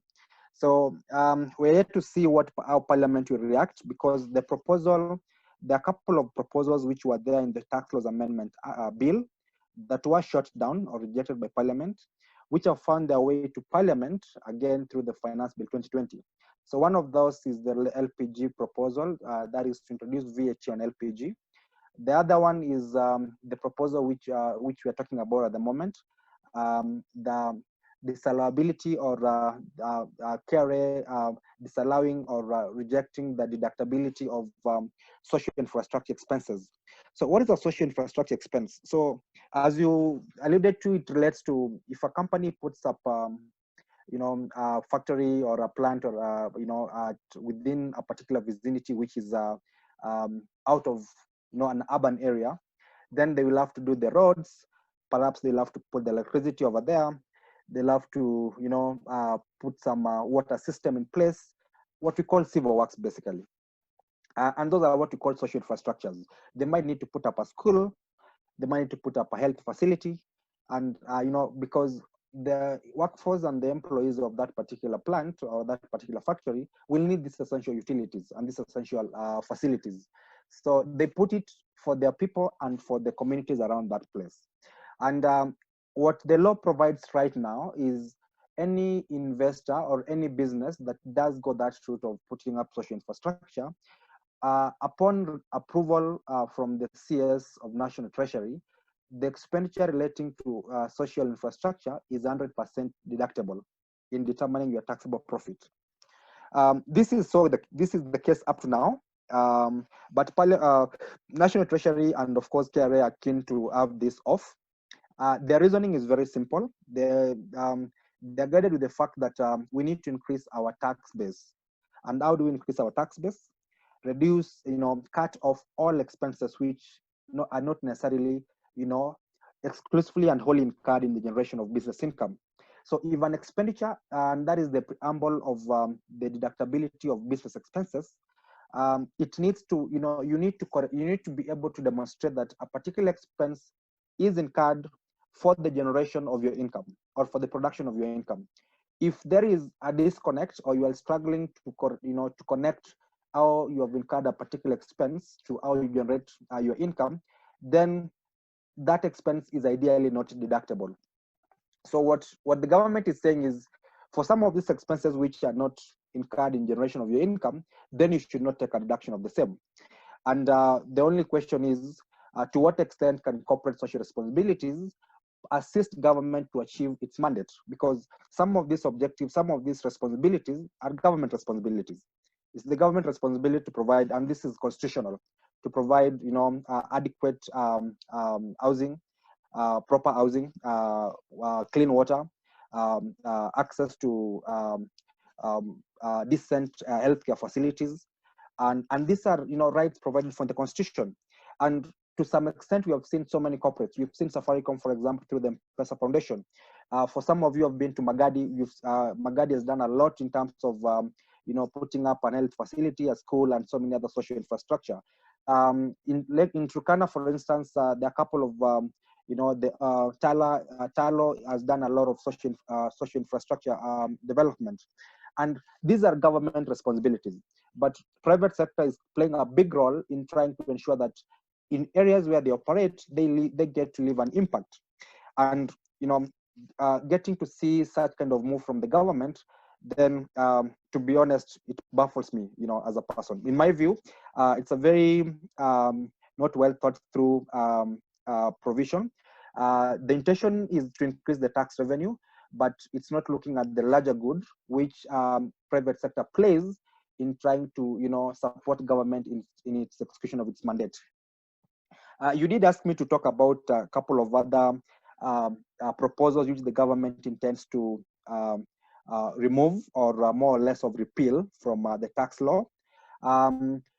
Currently, any subscriptions that you pay, for instance, to CAM, that is the Kenya Association of Manufacturers, or KEPSA, any trade association cost that you incur as entry cost or as renewal cost, currently it's allowable. But there's a proposal by government to have those costs disallowed. And effectively that means that, whichever contribution you make to these particular associations, then it will not be allowable for the sake of determining your tax payable, which again really beats the logic as to why we have these trade affiliations or associations in the first place. Most of them, they are there to protect the economic interest of their members, that is of their, the companies which belong to that association. Number two, they're there to ensure there is good leadership within the members, that is the company members of that association. Number three is to lobby government whenever they feel either there's a policy which is anti-business for that industry, or whenever they feel there should be a policy which should be pro-business for that particular industry. So I do not really get why government is keen to have this off, the deduction as a deduction expense. But again, it's one of those interesting proposals. The other interesting proposal is my contribution as a member of ISPAC. There is a proposal to have that as a disallowed expense as well. So members, contributions paid to professional bodies, for instance, Law Society of Kenya, you need to pay an entry fee, you need to pay a subscription fee every year. If you're a member of ISPAC, if you're a member of any other, IHRM and other professional associations, such costs, the government is proposing to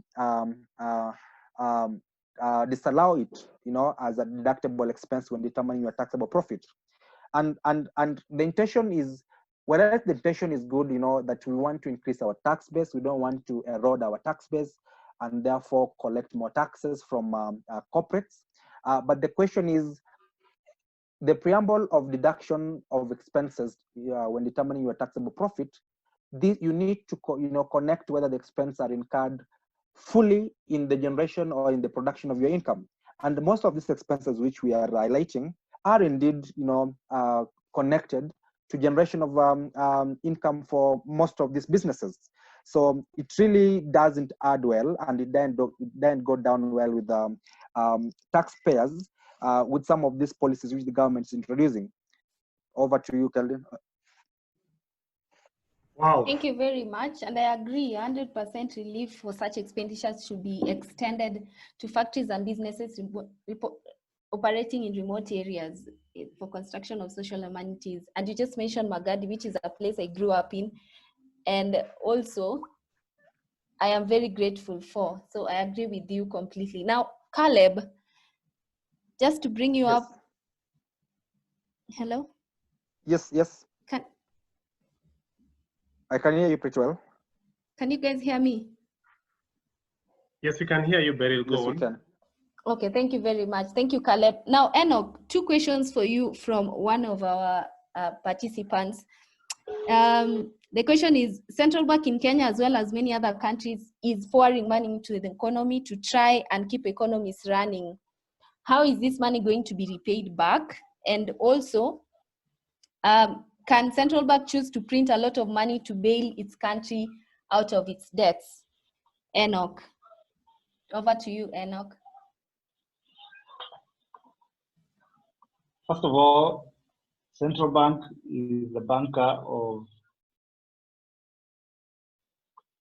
all banks, the banker of the government. And the government uses the central bank to implement some of the fiscal policies and monetary policies just to ensure that there's a good balance in the economy. So when the government has made a decision, some of it obviously is like a family or a father or whoever the caregiver is trying to take care of the children at the time of a crisis. So what we're seeing right now is the central bank and the government just trying to ensure that the businesses are running. That's why they reduced the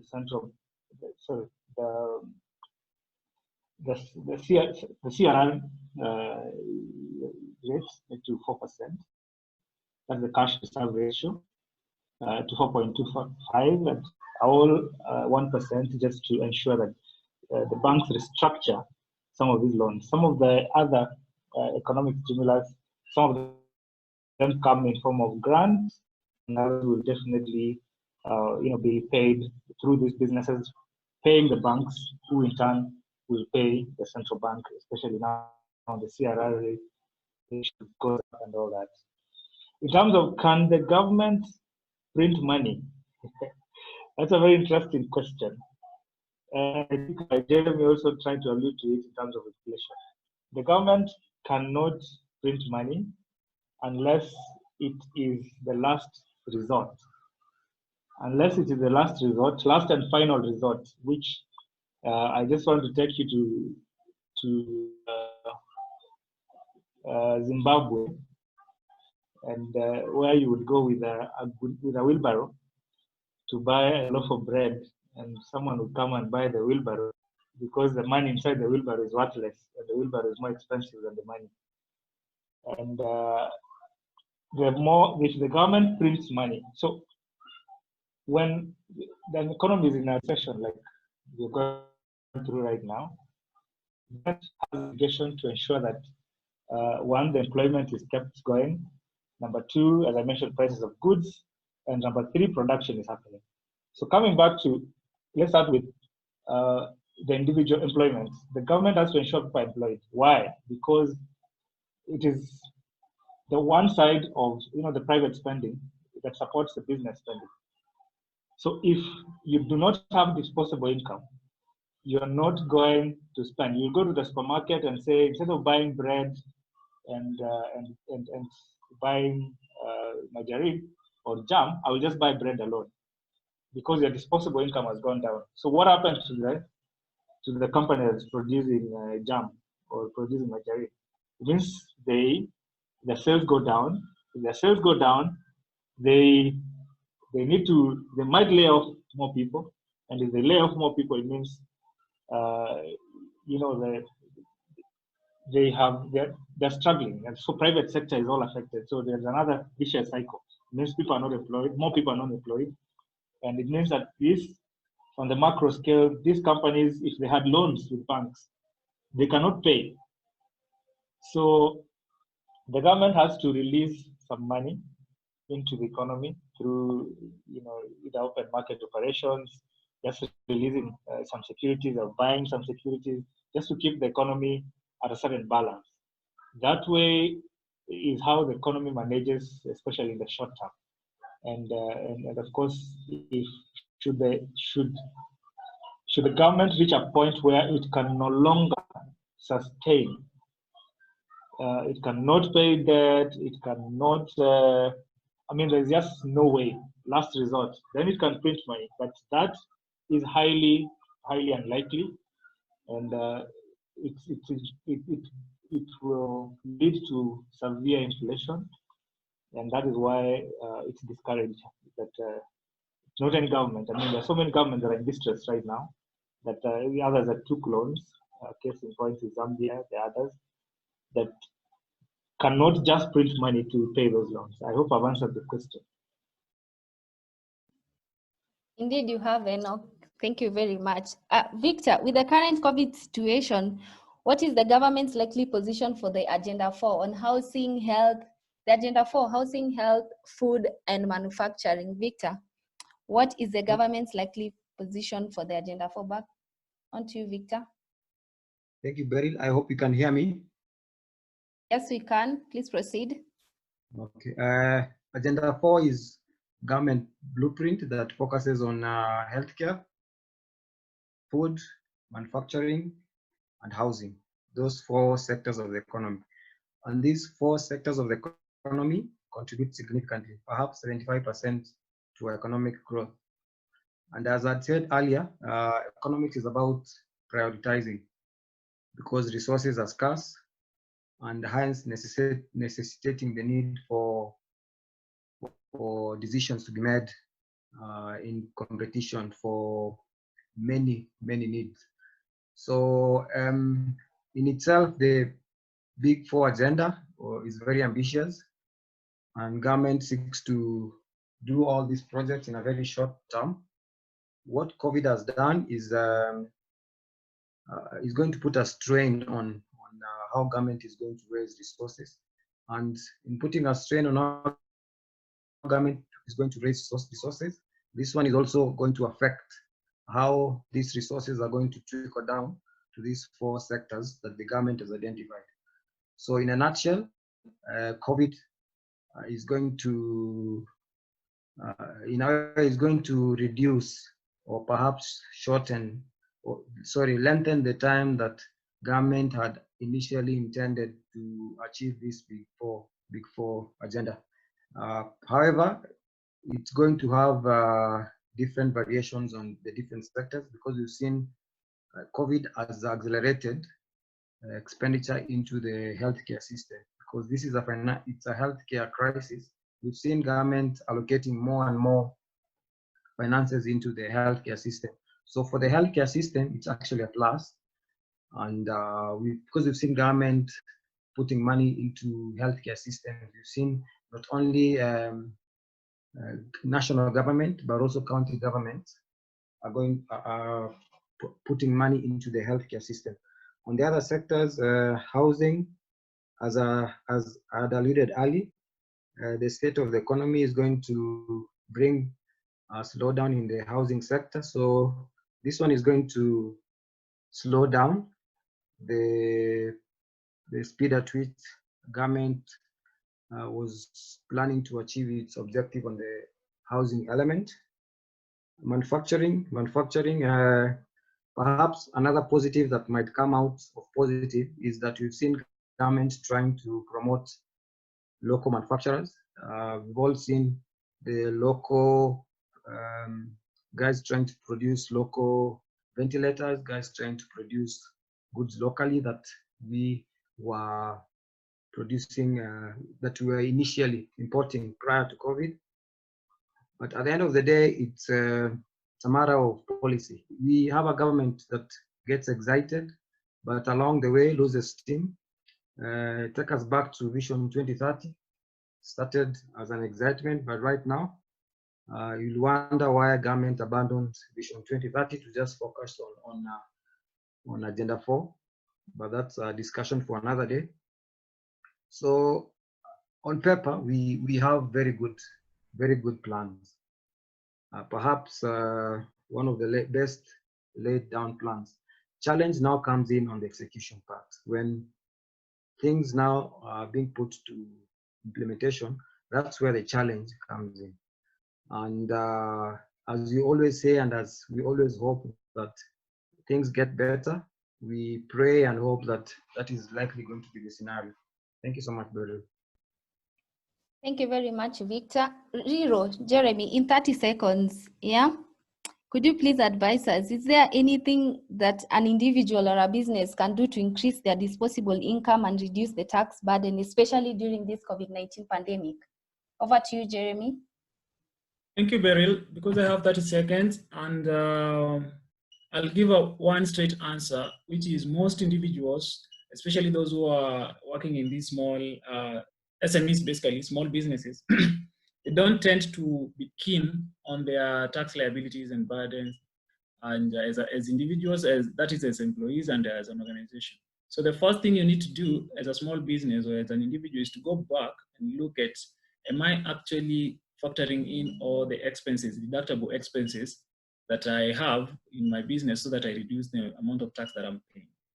As an employee also, or as an individual, it's a matter of looking at, am I factoring in all the relief that I need, that is allowable? Am I also including within my employees,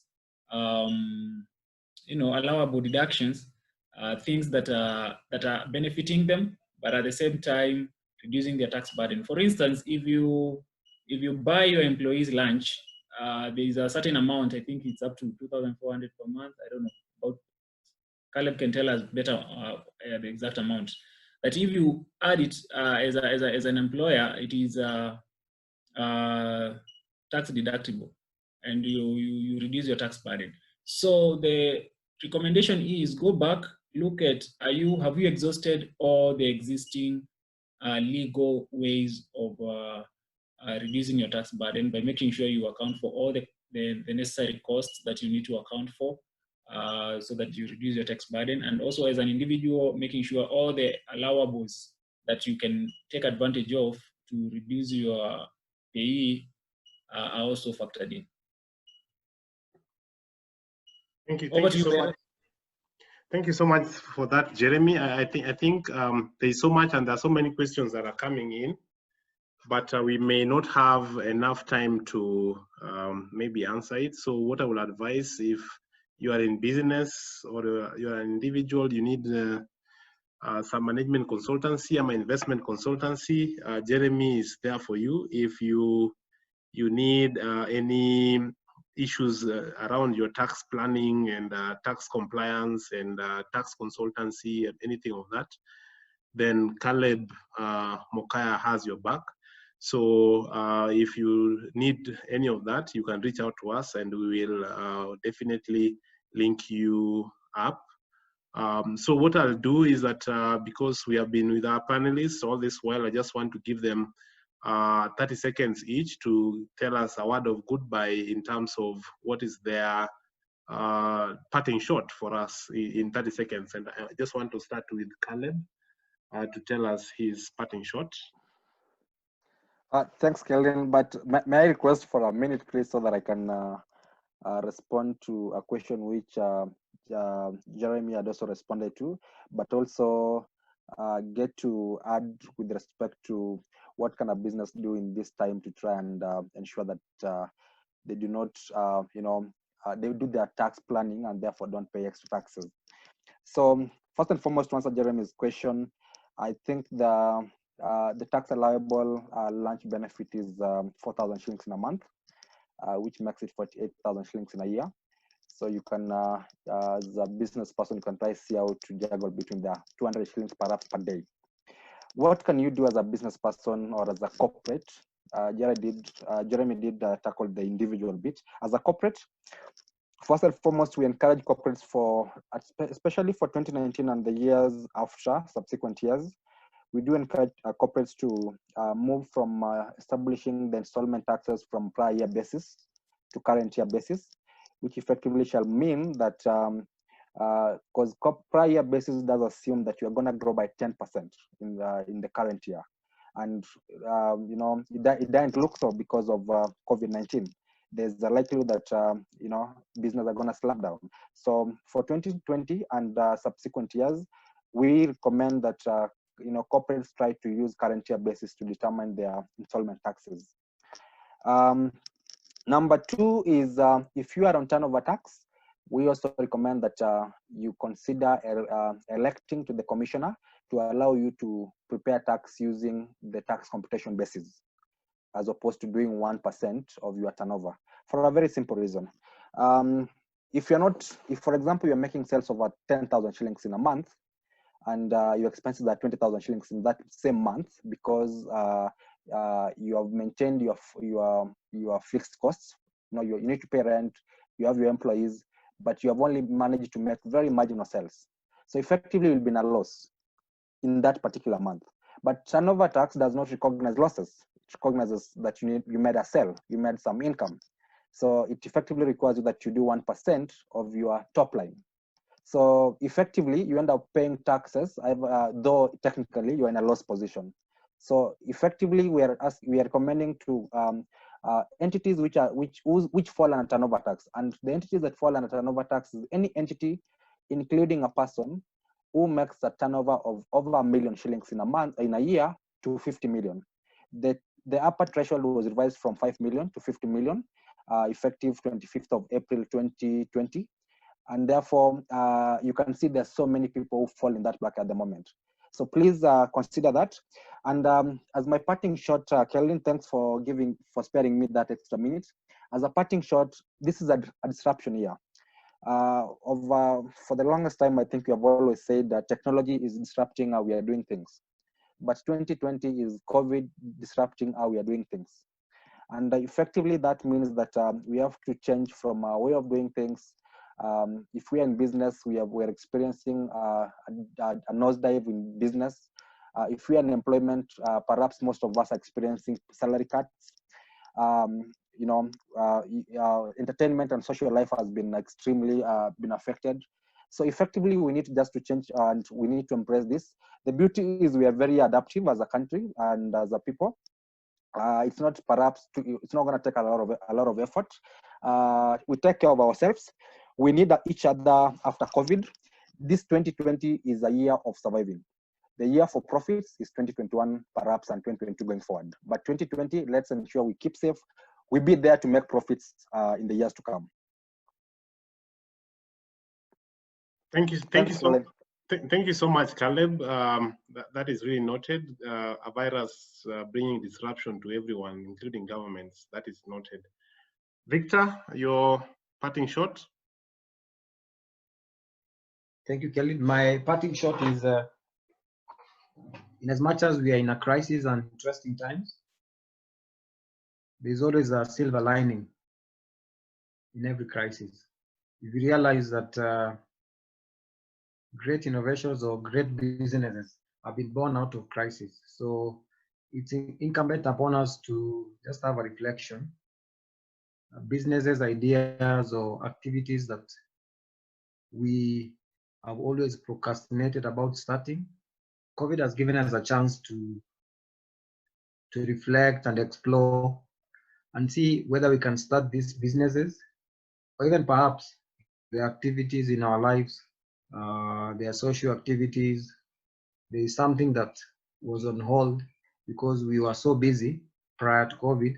This is a reminder to us that there comes a time when you need to sit back and reflect, and this situation has provided for us that opportunity. So my parting shot is that there is always a silver lining in every crisis, and as we've alluded before, it's a time, let's survive, let's be alive, and time for profits is going to come. But right now, it's just a year of survival. Thank you. Thanks for that. That is very invaluable. Jeremy, in 30 seconds. Yeah, thanks, Keldin. So my parting shot is simple: cash flows optimization. And I'm looking at it from 2 angles. From a business point of view, how do you optimize your cash flows? Because in this season, it's all about cash. Do I have the money to pay the bills? Do I have the money to keep the fire burning?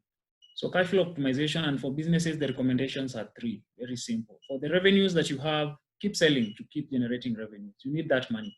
So even if you're not meeting your revenue targets, keep selling. Try as much as possible to make sure that you keep selling. But for you to sell, you need to incur some expenses in the organizations, which are classified into 2. There is the variable cost and the costs. For your variable cost, what you're saying is keep it lean, keep lean. You know, if you can buy an input for 10 shillings that would otherwise buy for 15 shillings in a normal day, go for the 10 shillings one. Keep it lean and reduce all the unnecessary costs that are variable. For the fixed cost, you have no option. The good thing about the variable cost, they vary as per your sales. So that one you manage it as per the level of the sales you're able to make. For the fixed cost, you have to pay them. So what are we saying on the fixed cost? For the fixed cost, we are saying you can either decide to keep them as they are if they are very important. You can decide to drop them if they are not very important so that you have more money at your disposal, or you can decide to reduce them to half. That is cutting them. You can decide by half, by 3/4, just to keep them running, or you can decide to defer them. You can like negotiate with your landlord that you're going to pay it after in December or September or whatever. So that's what I would recommend for businesses. Think about cash flow optimization so that you have you continue running the business. And if you need support in terms of business continuity programs and plans and the business recovery, we are here to help you. On individual level, is almost the same. On a personal level, it's about budgets, budgets, budgets. Previously, before COVID, most people didn't know this word about budgeting or didn't take it seriously and saving. But right now, you're starting to realize if you had some savings, you could be working better. So you cannot save what you have not planned for. So plan your monies, budget very wisely, and then save whatever amount you can for that darker day that might come.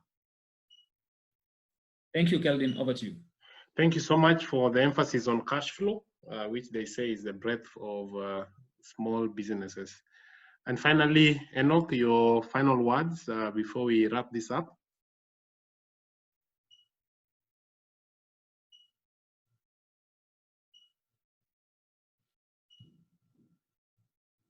Enoch, can you hear us?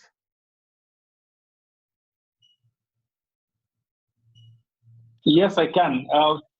So first and foremost, again, is just to thank you for bringing in a very brilliant team of panelists. Personally, I've learned a lot. And, you know, you can't, no one person knows everything. So obviously, I've learned from all the panelists. Thank you very much. Thanks for organizing. Thanks for the questions from the audience. I mean, they were wonderful. But in short, is say that one, this is the time to reevaluate what do I really want to do, and what do I want to do with my life. And as they usually say, after COVID, there's no after COVID. COVID is gonna be here for a long time. So just work around it and think around the thing that you've always wanted to go back to after COVID. Is it worth it? Is it worth to go back to? You know, do you want to live the same life you're living before COVID, or do you want to change? This is a time to change. This is a time to learn. This is a time to evaluate what, even business-wise, is it a business I want to do? And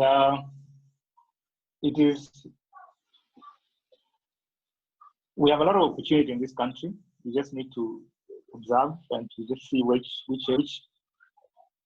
area do you want to play. So that is really upon you. And I want to encourage all of you, as all the speakers have said, you know, do not be afraid.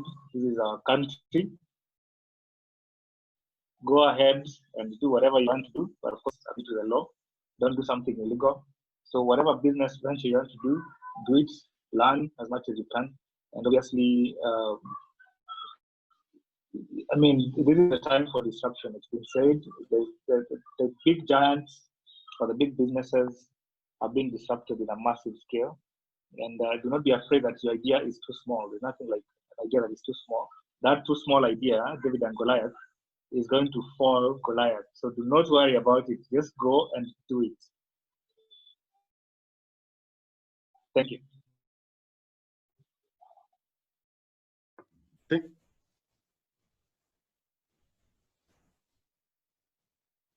Thanks so much for that. For your final comments, I just want to invite Beryl also to just give her comments. Beryl? Thank you very much, Kelvin. Thank you, participants and panelists, for your insights and discussions. We were discussing the state of economy of this country specifically, more specifically, and in preparation for the budget, which would probably be read in about 2 weeks in June 11th. And if it is read on June 11th, then we will meet again online here on Zoom, courtesy of Lavington Tickets, to discuss the budget that will have been read. That would be probably on a Thursday. Now, 2 things I'd like to leave you with is that we cannot pull our heads under the cover or bury our heads in the sand. Rather, we have to realize that this is the new norm, and given the new norm, prepare. And also, if we are not willing to learn or change, then no one can help us. But if we are determined to learn and change, then no one can stop us. So from me to you, good night. Over to you, Kelvin. Thank you so much, Beryl. Personally, I just want to appreciate all of us for staying to this moment. Indeed, personally, I have learned a lot in almost all areas, and I'm more empowered. I don't have a business, but I'm more empowered even in matters business. And this is what we seek to do at Lavington Tickets, to organize information sharing sessions that will excite our intellect, but also make us understand what is going on around us, which then makes us better citizens who do not just sit and wait for things to happen, but also take part in actively understanding what is going on around us. And if there's anything that we can do, then we do it from an informed point of view, so that we do not join the masses in discussing things that we have no idea about. And so I hope and wish that all of us derived some value out of this. And like Beryl has already alluded to, we will be back most likely 17th or 18th to discuss the budget, the actual budget now after it has been read. We hope it will be read on the 11th of June. And once that is done, then we will be able to convene us back. Now, there are certain resources we use to compile this, but which we will wish also to share with you. So on the chat, kindly I'm posting the link. Just use that link, give us your details, then we'll be able to share with you some of the resources, but also we will also be able to know your thoughts on this. Thank you so much. And at this juncture, I want to ask Calvin Onuko to offer a prayer. But most sincerely, I just want to thank our panelists, Caleb Mokaya, Jeremy Riro, Enoch Omwamba, and Victor Ongechi, who have taken their time to research and to lead us in this discussion. May God bless you abundantly.